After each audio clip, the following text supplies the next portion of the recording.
पद्यांश कृष्ण भक्ति शाखा के प्रमुख कवि सूरदास द्वारा रचित सूरसागर से लिया है। और इस पद में श्री कृष्ण की बाल लीलाओं का वर्णन हुआ है। और खेल में श्री कृष्ण के हार जाने पर वो दाव नहीं देते हैं। इसी पर श्री दामा जो है उनसे बात करते हुए कह रहे हैं कि खेलन में को काको गुसैया, यानी खेल में कोई किसी का गुसैया यानी स्वामी नहीं होता है। हरि हारे जीते श्री दामा, इस खेल में हरि यानी कृष्ण हार जाते हैं और श्री दामा जीत जाते हैं। श्री कृष्ण जीत हार जाने के बाद में श्री दामा कहता है कि आप बरबस ही कत करत रिसैया, आप बिना बात के ही रिसैया यानी गुस्सा कर रहे हैं, नाराज हो रहे हैं। और जाति पाति हम ते बड़ नहीं, नहीं बसत तुम्हारी छैया, यानी श्री दामा कृष्ण से कह रहे हैं कि जाति पाति में भी आप हमसे बड़े नहीं हो, क्योंकि श्री दामा जो है ब्राह्मण जाति का था, इसलिए उसको उच्च माना है। इसलिए कहा है कि जाति पाति हम ते बड़ नहीं, तुम्हारी जाति भी हमारे से बड़ी नहीं है। ना ही बसत तुम्हारी छैया, और ना ही हम तुम्हारी छैया यानी शरण में बसते हैं। अति अधिकार जनावत या थे जाते अधिक तुम्हारे गए। ऐसा हो सकता है कि आप अत्यधिक अधिक जनावत यानी जना रहे हो, उसका कारण ये हो सकता है कि अधिक तुम्हारे गए हैं, कि तुम्हारे अधिक गए हैं, इसलिए तुम इस पे अधिकार जना रहे हो।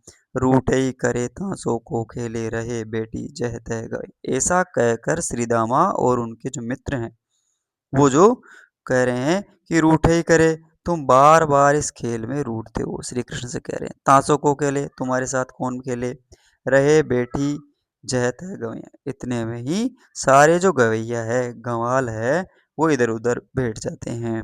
सूरदास जी कहते हैं सूरदास प्रभु केल्यो चाहे दाऊ दियो करी नंद दुवैया, यानी कवि सूरदास कहते हैं कि प्रभु कृष्ण जो है वो खेलना चाहते हैं और उन्होंने नंद बाबा की दुआएं यानी सौगंध लेकर दाव दिया है, यानी दाव देने के लिए वो तैयार हो जाते हैं। दूसरा जो है इसमें मुरली के बारे में वर्णन हुआ है कि कैसे मुरली जो है श्री कृष्ण को एक पैर पे टेढ़ा खड़े रखती है, या कह सकते हैं कि मुरली जो है श्री कृष्ण को नाना प्रकार से नचाती है।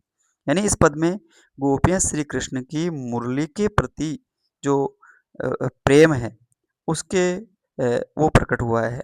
इसमें उनका श्री कृष्ण के प्रति प्रेम व मुरली के प्रति द्वेष भाव व्यक्त हुआ है, यानी गोपियों का जो द्वेष भाव है मुरली के प्रति वो व्यक्त हुआ है।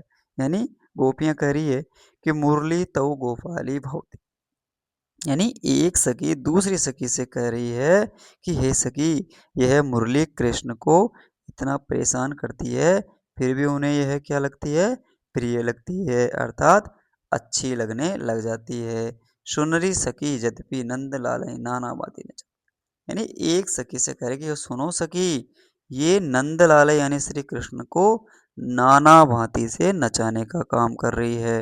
रागती एक पाई टाडो करी, एक पैर पे टाडो यानी खड़ा करके रखती है। अति अधिकार जनावत, और वो मुरली जो है श्री कृष्ण पे अत्यधिक अधिकार जनवाती है। कोमल तन आज्ञा करवाती, यानी उनके कोमल तन यानी शरीर से आज्ञा करवाती है। कटी टेढ़ी हवे आवती, इससे मुरली जो है जब बजाते हैं श्री कृष्ण तो मुरली इतना अधिकार जनाती है कि कटी टेढ़ी हवे जावती, यानी श्री कृष्ण की कमर जो है वो टेढ़ी हो जाती है। अति अधिकार सुजान, अति आदीन सुजान कनोड़े गिरधर नार नवावती, यानी श्री कृष्ण को अत्यधिक अधिकार जनाती है वो मुरली। और सुजान यानी चतुर, यानी वो चतुर मुरली जो है श्री कृष्ण पे अत्यधिक अधिकार जना के कनौड़े यानी कृपा के जैसे कोई कृपा से दबा हुआ हो, उसके लिए कहा है कि श्री कृष्ण जो है वो उसको टेढ़ी कमर को टेढ़ी करती है और झुका देती है। उसके अलावा ऐसा लग रहा है जैसे वो करोड़े यानी उससे दबे हुए हैं। गिरधर नार नवाउती, और गिरधर यानी श्री कृष्ण की जो नार है गर्दन है वो भी हिलाने लग जाते हैं। आपुन पौड़ी अदर सजा पर, आपुन यानी स्वयं तो पौड़ी यानी लेटी रहती है उनकी अदर रूपी सज्जा पर, यानी होठों रूपी जो सज्जा है उसमें जब श्री कृष्ण मुरली बजाते हैं तो उसका वर्णन हुआ है कि स्वयं तो पौड़ी यानी लेट कर उनके अदर सजा पे यानी उनके होठों पे लेटी रहती है। और कर पल्लव यानी उनके जो कमल के समान कर यानी पल्लव यानी कोमल पत्ते कह सकते हैं।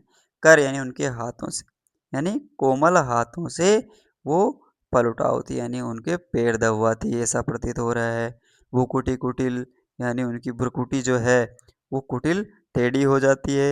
नैन नासापुट यानी उनके जो नैन है या कह सकते हैं आँखें जो है और नासा यानी नाक है, पुट है, वो भी उस पे प्रतिक्रिया करते रहते हैं।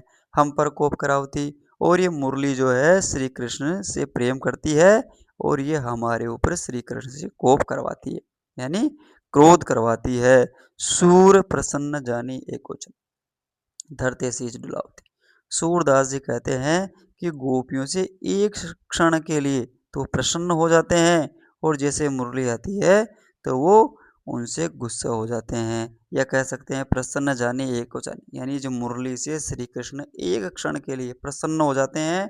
धरते शीश डुलावती और धर धड़ से लेके शीश यानी सिर तक मुरली जो है श्री कृष्ण को डुलाती रहती है यानी उसको नचाती रहती है।